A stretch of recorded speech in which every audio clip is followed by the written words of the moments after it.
En los últimos 4 meses, 53 operadores de justicia han sido destituidos por el Consejo de la Judicatura tras faltas disciplinarias. ¿Cuál es el estado de la justicia después de los grandes casos de corrupción como Metástasis y Purga? La entrevista a la carta, en diálogo directo con los protagonistas de los hechos. Nos acompaña a esta hora Solanda Goyes, ella es vocal del Consejo de la Judicatura. Doctora, qué gusto, ¿cómo está? Muy buenas tardes. Buenas tardes, gracias por la invitación al noticiero de FM Mundo y a usted, Gisela. Muchas gracias. No, gracias a usted por acompañarnos. Entre los operadores destituidos se encuentran jueces, fiscales y otros funcionarios procesados en Metástasis y Purga, así como de otros que han intervenido con decisiones al margen de la ley en casos como Glass o alias Fito, entre otros.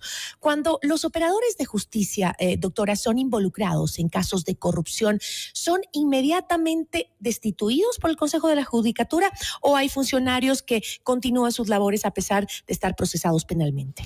A ver, hay que diferenciar que la labor que hace Fiscalía y los jueces penales para determinar si es que existe un delito es una ruta, no tiene una ruta y tiene su propio camino que está orientado por el Código Orgánico Integral Penal.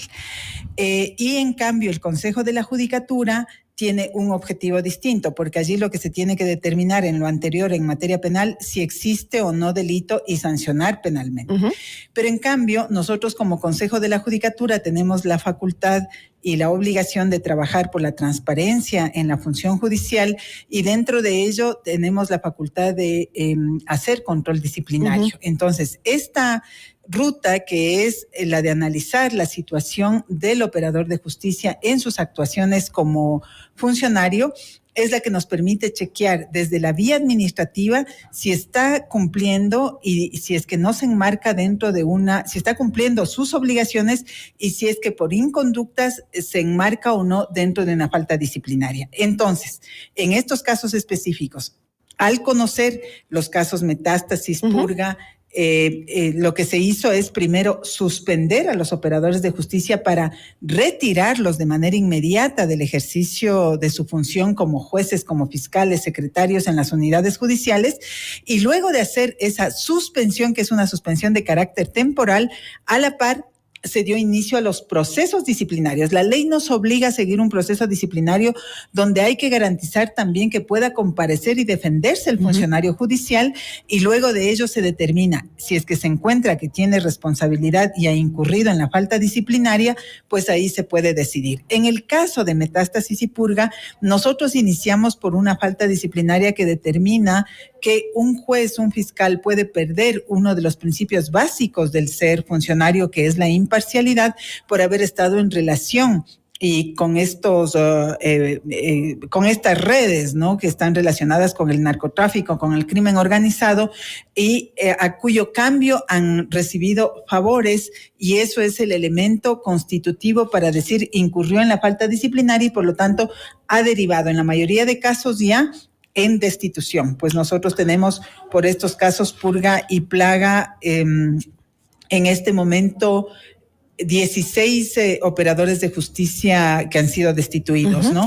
Y luego otros que están todavía en proceso. Ahora, doctora, si bien estas acciones definitivamente son necesarias para recuperar la confianza en el sistema judicial, en la justicia en sí, el caso Metástasis hablaba de raíces de corrupción y crimen organizado más profundas, y recordemos que justamente en Metástasis está involucrado el expresidente del Consejo de la Judicatura, Wilman Terán, y que alrededor de 6 funcionarios más del Consejo han sido vinculados a diferentes casos. En este sentido, si el Consejo de la Judicatura vigila a los operadores de justicia, ¿quién vigila al Consejo de la Judicatura? Bueno, el Consejo de la Judicatura es sujeto de juicio político, ¿no? Por incumplimiento de funciones, quien le puede llamar al Consejo de la Judicatura para que rinda cuentas es la Asamblea Nacional. ¿Y considera usted que este control disciplinario que ejercen puede ser también utilizado para manipular a la justicia y el rumbo de ciertos casos? No me cabe la menor duda que control disciplinario en el pasado ha sido utilizado para una suerte de, en algunos casos, perseguir a los funcionarios judiciales que son buenos y no se adaptan a situaciones indebidas. porque yo quiero aclarar, ¿no?, que en la función judicial existen excelentes funcionarios judiciales que trabajan Seguro con que sí. mística, dedicación, que trabajan por su salario y que además dan resultados, tienen su despacho al día. Por lo tanto, existen ese tipo de funcionarios y son muchos, son la mayoría. Pero a la vez los otros que lamentablemente han logrado insertarse en función judicial y que han desviado la razón de ser de esta, pues allí lo que tiene que hacerse es que control disciplinario sea severo con ellos. Y más bien el Consejo de la Judicatura también tiene facultades y obligaciones de promover a los buenos funcionarios, ¿no? Esta lógica conceptual y normativa que la tenemos no ha sido utilizada adecuadamente en el pasado. Fíjese que en este Consejo de la Judicatura, y desde que yo estoy actuando, que es desde el 28 de febrero de este año, pues nosotros, al menos yo he impulsado una política en control disciplinario en donde tenemos que ser mucho más firmes, ¿no? De tal manera que frente a estos casos que son bastante graves, no exista posibilidad de que cuando amerita, cuando el caso así lo demuestra, tiene que haber una sanción, y la sanción puede ser hasta la destitución. Pero hemos visto, por ejemplo, y en el Consejo de la Judicatura se ha hecho un estudio interno en donde se demuestra que un conjunto de operadores de justicia que llega a un número de 36, pues teniendo declaraciones jurisdiccionales previas emitidos inclusive por la Corte Constitucional, continúan actuando en la función judicial. El informe lo que nos ha permitido a nosotros... Pasa eso porque ha habido justamente un mal manejo de control disciplinario, y directores provinciales como Mercedes Villarreal, que era la directora de control disciplinario del Guayas en la administración anterior, o Hayak en Los Ríos, u otros directores provinciales en Manabí, Tungurahua y también en Los Ríos, lo que han hecho es han conocido de una declaratoria jurisdiccional previa, y en lugar de hacer el proceso sumario y luego subirle con un informe, como es lo que corresponde al Pleno del Consejo de la Judicatura, decidieron archivar o declarar el estado de inocencia del operador de justicia, cuando esa no era su competencia.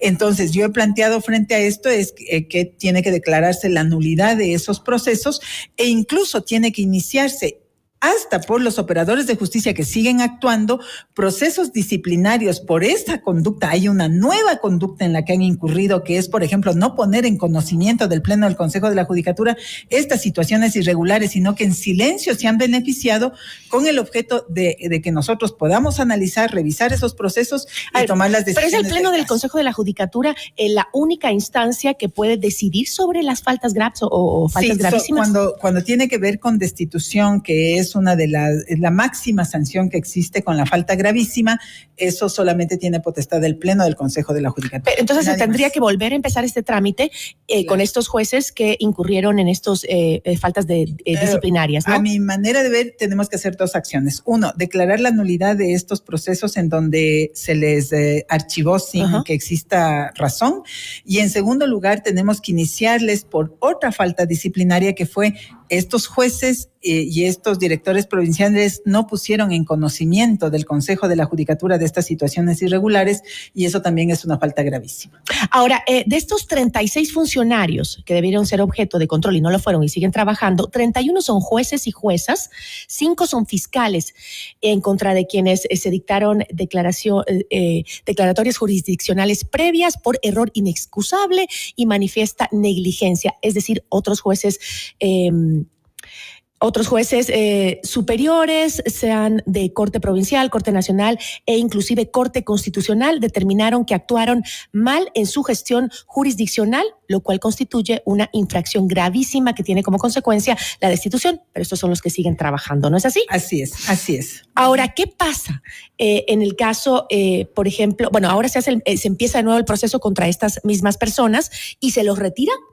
Claro. ¿O todavía no? Es probable. Mire, yo no puedo decirle si se los va a retirar, ¿no? Lo que yo le puedo conversar es cuál es el proceso. Ahorita están en funciones por actuaciones irregulares de directores provinciales anteriores, ¿no? Antes de que yo me incorporé como vocal en el Consejo de la Judicatura. Pero Ahora que está determinada esta circunstancia especial, lo que nos corresponde como Pleno del Consejo de la Judicatura es, a mi juicio, y así lo estoy impulsando, declarar la nulidad de aquellos archivos que no les hicieron el sumario administrativo. Y volver a hacer el sumario administrativo sobre esas declaratorias previas que ya las determinó una Corte Superior. Pero a la par, si es que han incurrido en otra falta que perfectamente podría enmarcarse en la falta de no haberle comunicado al Pleno del Consejo de la Judicatura de estas circunstancias que son irregulares, porque hay una falta disciplinaria que así lo dice, pues también nosotros podríamos iniciar otros procesos disciplinarios y de encontrar que hubo mérito en estos casos, pues inclusive la consecuencia puede ser la destitución. De los jueces y de los funcionarios judiciales que no fueron sancionados a su tiempo, pero ¿qué pasa con los directores provinciales que tuvieron una extralimitación, como se dijo, en sus funciones? Todos esos directores provinciales ya han salido porque han sido removidos o por renuncia de la función judicial. Ya salieron, no están. Pero eso no quita que, es más bien, subsiste el deber del Consejo de la Judicatura de hacerles los procesos disciplinarios, porque hay que considerar que cuando hay un proceso disciplinario que deriva en una sanción, y sobre todo cuando se trata de sanción de destitución, esa persona no puede volver a la función judicial. Entonces, si es que existen los méritos para aquello, es necesario hacer el procedimiento disciplinario y también declarar la destitución aun cuando ya no estén laborando. Ahora, ¿qué pasa con aquellas personas que fueron sentenciadas, que estuvieron en procesos que estos jueces trabajaron, estos jueces corruptos que debían estar fuera del sistema judicial? ¿Qué pasa con esos fallos? Es decir, ¿se revisan los fallos de los jueces sancionados o simplemente la ciudadanía tiene que vivir con la decisión de ese juez que era un corrupto? A ver, el tema de los fallos solamente puede ser revisado por una Corte Superior, a través de la vía de la apelación o a través de la vía de la casación, o si se trata de garantías jurisdiccionales, también existe la ruta de la apelación y también llegar a la Corte Constitucional por extraordinaria de protección, que puede aplicarse a todos los procesos, pero también la Corte Constitucional, cuando se trata de garantías, puede hacer selección. Es decir, hay una serie de rutas, pero ahí el Consejo de la Judicatura no puede hacer absolutamente nada, sino que son las instancias de carácter jurisdiccional las que tienen que tomar. ¿Y qué pasa con los casos cuando los operadores son sancionados? ¿No? Son sancionados. ¿Qué pasa con los casos que tienen en este momento? Cuando se trata del caso jurisdiccional en materia penal, civil, laboral o cualquier otra materia, el Consejo de la Judicatura no puede hacer nada, ¿no? Quien tiene la potestad de arreglar aquello, si es que es necesario arreglar, si así lo considera, es siempre una Corte Superior, que puede ser la Corte Superior de la Corte Provincial de la provincia que corresponda, la Corte Nacional de Justicia en casación, con reglas del juego que están claramente establecidas, y repito, en ciertos casos, por extraordinaria de protección, puede llegar incluso a la Corte Constitucional o por vía de selección. No, pero yo me refería cuando ya se sanciona un juez. ¿Qué pasa con los casos que tiene en su despacho? Pasan a otro juez. Pasan a otro juez. Claro, porque nosotros estamos ahorita también viviendo como parte de esta crisis el hecho de que no tenemos jueces a quien designar. Por lo tanto, ahora lo que se está haciendo, el día de ayer acabamos de aprobar una resolución con el objeto de facilitar que los directores provinciales emprendan en procesos de selección interna rápidos, que les permitan ubicar a jueces que sean idóneos para que asciendan a ser temporalmente jueces de cortes provinciales. Y dentro de los jueces, cuando ya hace falta uno porque se jubiló, porque renunció, porque fue destituido, lo que sucede es que se reemplaza ese despacho del juez con otro juez y se redistribuye la carga procesal. Eso es lo que estamos haciendo de manera emergente y claro, hasta que podamos contar con el número suficiente, para lo cual también hemos abierto un proceso de concurso para llenar las vacantes de jueces de instancia, de cortes provinciales, de tribunales contencioso administrativos, tributarios, tribunales penales y también jueces de primer nivel. Es decir, estamos tratando de resolver la serie de problemas que hemos heredado, que son acumulados de muchos años, y lo que sí hay que hacerle saber a la ciudadanía es que por más trabajo que hagamos diario, Todo esto tiene que, porque la ley así lo ordena, tenemos que seguir procesos. No podemos elegir jueces a dedo, tenemos que seguir un concurso que está sumamente reglado por el Código Orgánico de la Función Judicial y la propia Constitución. Tenemos que, en los casos de control disciplinario, tenemos que seguir sumarios que están debidamente reglados en el Código Orgánico de la Función Judicial, y por eso es que la gente aspira a respuestas mágicas e inmediatas. Eso no es posible, porque vivimos en un Estado de Derecho que da garantías, ¿no? Lamentablemente ha habido tantos abusos que lo estamos mirando, que eso es lo inusual. No debería suceder eso en función judicial, porque quien llega a tener el cargo de juez, de fiscal, de defensor público, más bien lo que tiene que ser es un ejemplo que irradia al resto de la ciudadanía, y hasta ello nosotros como Consejo de la Judicatura lo que tenemos es herramientas con qué trabajar, que es la evaluación, que todavía no ha sido puesta. Yo planteo proyectos de evaluación al Pleno del Consejo de la Judicatura, el doctor Álvaro Román no los ha puesto a consideración, pero una de las rutas que tenemos es la evaluación, es el control disciplinario, es el análisis de transparencia y los concursos que tienen que realizarse para seleccionar jueces, y el tema de mejoramiento del sistema judicial en términos más amplios. Todo estas son funciones del Consejo de la Judicatura para cumplir con esto. Yo le agradezco mucho, doctora, por la información importantísima. Esperemos que todo esto dé el resultado que queremos, una justicia que realmente funcione, que sea eficaz, que sea honesta, que sea transparente, pero porque sería el colmo de todo lo que nos está pasando, y encima que ahora se alarguen los juicios por todo lo que se está haciendo, que se necesita hacer, pero que encima no den resultados, ¿no? La ciudadanía está definitivamente pendiente. Le agradezco muchísimo. Así es, muchísimas gracias a ustedes, y siempre dispuesta a responder, y desde luego nosotros coincidimos, ¿no? Hay que felicitar el buen trabajo de un gran número de operadores de justicia, pero también hay que ser muy severo con aquellos que han desviado su razón de ser dentro de función judicial. Le agradezco mucho. Nos acompañó Solanda Goyes, vocal del Consejo de la Judicatura.